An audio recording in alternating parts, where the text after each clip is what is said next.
Okay గురువుగారు. ఇప్పుడు మీరు ధనం అని చెప్పారు. సో, ఇప్పుడు నేను మిమ్మల్ని ధనయోగం గురించి అడిగి తెలుసుకోవాలి అనుకుంటున్నాను. చాలామందికి ధనం కావాలి, నా దగ్గర డబ్బు ఉండాలి, నాకు ఏదైనా తీసుకోవాలన్నా కొంతమందికి ఎక్కువ కావాలి, కొంతమందికి నాకు ఎక్కువ అవసరం లేదు, నాకు సరిపడా ఉంటే చాలు, నా ఖర్చులకు సరిపడా కావాలి అనుకుంటారు.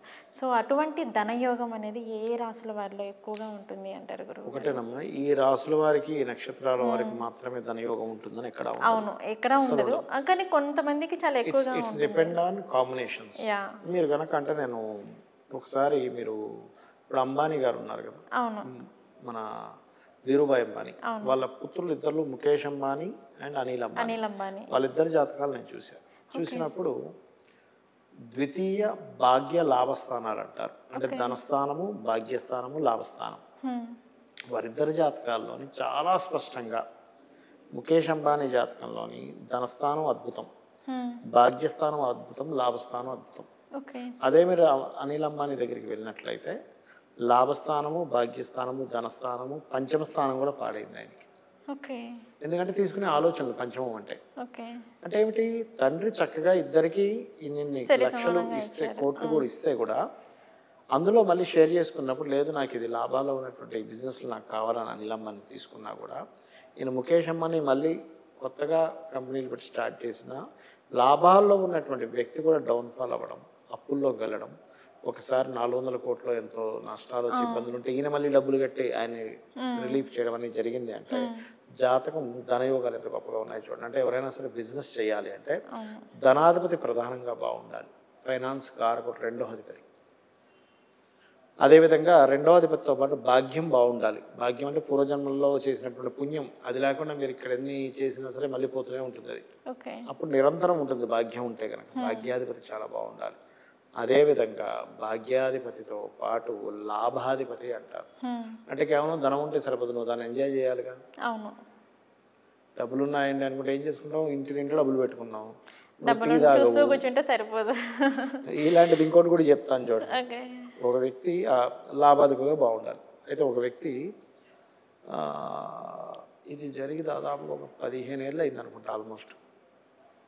ఆయన వేరే కంట్రీకి వెళ్ళి బాగా డబ్బులు సంపాదించుకొని ఇక్కడ తెచ్చుకున్నాడు. క్యాష్, ఇంకా హాట్ క్యాష్, రూపాయి ఖర్చు పెట్టేవాడు కాదు ఆయన.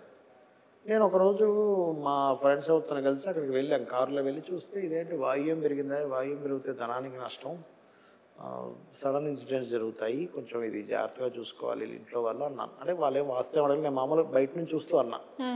వెళ్ళిపోయిన తర్వాత ఆ వ్యక్తి ఆ ఇంట్లో డబ్బులు పెట్టుకుని ఉండేవాడు, ఎప్పుడు కూడా రూపాయి ఖర్చు పెట్టేవాడు కాదు. కనీసం ఇక్కడ నుంచి ఏ జూబ్లీలు చెక్ పోస్ట్ వెళ్ళాలనుకోండి, ఎవరైనా వెళ్తున్నారేమో లిఫ్ట్కి వెళ్ళిపోదాం, ఆటోకి బస్సులు తీయడానికి కూడా ఇబ్బందే. అంటే రూపాయి తీసేవాడు కాదు, డబ్బులు మాత్రం క్యాష్ అట్లా ఉండేది. అలాగా ఒక 5 సంవత్సరాలు గడిపాడు. రూపాయి తీయడు, వచ్చిన డబ్బులు అలాగే ఉంచుకున్నాడు. సడన్గా ఒకరోజు అగ్ని ప్రమాదం జరిగి ఆ నోట్లన్నీ కాలిపోయాయి.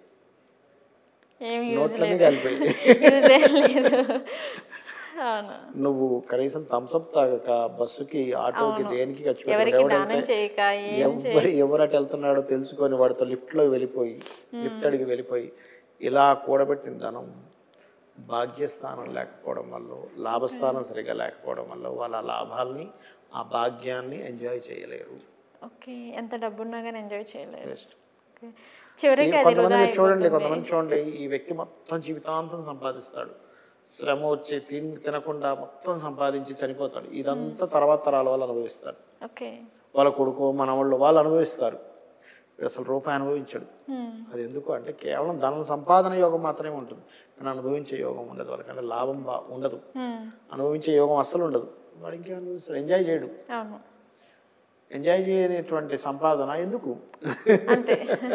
నీకు ఎంత ఉన్నా కానీ నువ్వు ఎంజాయ్ చేయలేనప్పుడు ఇంకెందుకు ఎంజాయ్ చేయగలగాలి కదా. అలా ఏంటంటే ధన లాభ భాగ్య స్థానాలు, అందులో ఇంకా పంచమ స్థానం బాగుంటే ఇంకా ఏమవుతుందంటే మీరు ఏదైతే ధనాన్ని ఎక్కడ నిల్వ చేయాలి, ఎక్కడ ఇన్వెస్ట్మెంట్ చేయాలి, ఎప్పుడు ఎటువంటి నిర్ణయాలు తీసుకోవాలనేటువంటి క్లారిటీ ఉంటుంది పంచమం బాగుంటాయి. పంచమం సరిగ్గా లేదనుకోండి, అనాలోచితంగా ధనాన్ని వెచ్చిస్తూ ఉంటాడు మనిషి. ఓకే గురుగారు, మీరు ఇందాక చెప్పారు వచ్చింది అనిల్ అంబానీ అలాగే ముఖేష్ అంబానీ, సో వారిద్దరికి ఒకరు చూస్తే టాప్లో ఉన్నారు, ఒకరు చూస్తే డౌన్లో ఉన్నారు. వారిద్దరికి అలా ఎందుకు అవుతుంది అంటారు? వారి జాతకం మీరు ఆల్రెడీ చూసి ఇందాక నేను చెప్పాను కదా మన ధనభాగ్య లాభాధిపతులు ఇద్దరు దానికి ఏమన్నా జాతకాల్లో పరిహారం ఉందంటారా? పరిహారం అంటే ఒకటేనమ్మా, వాళ్ళంతటా వాళ్ళు చేసుకోవాలి పరిహారాలు అనేటువంటిది. ఓకే. అండ్ అలాగే మరొకటి ఏంటంటే ఎవరికైనా గుర్తుపెట్టుకోండి, ఇప్పుడు వాళ్ళని కాదు, ఇప్పుడు చాలామంది బిజినెస్లోకి వెళ్తుంటారు, ఇబ్బంది పడుతూ ఉంటారు. వాళ్ళకి ధనాన్ని ఇచ్చేటువంటి గ్రహం ఏ గ్రహ మూలంగా ఆగుతుంది